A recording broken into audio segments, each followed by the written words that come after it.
da znaju da idu na prekrasan otok Krk. Danas nas čeka moj prijatelj Predrag i idemo na Ronjenje.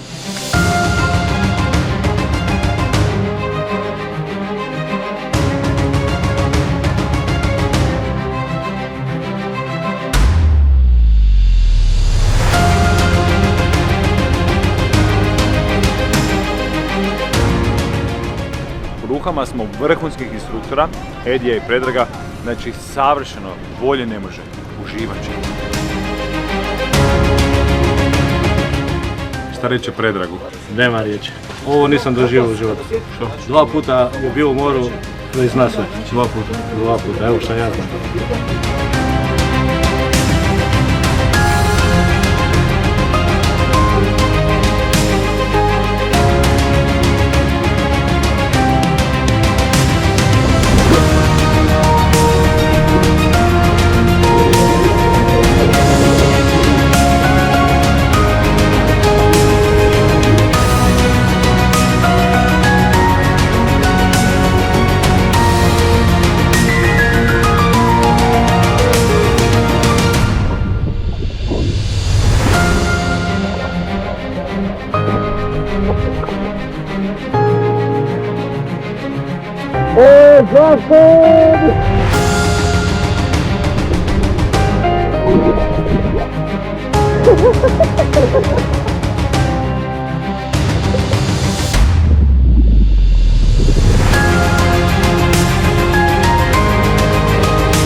Ja se ispričavam, recite mi, kad ste zaposlili ovoga gospodina za ovoga?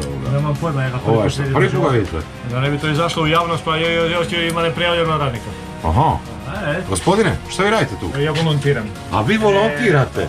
Aha, volontirate. Ja volontiram na ovom vrhunskom brodu kod vrhunskog kape koji nam je napravio vrhunsku klopu. I sad moraš malo i oprat suđen, evo, moraš pocukat rukave.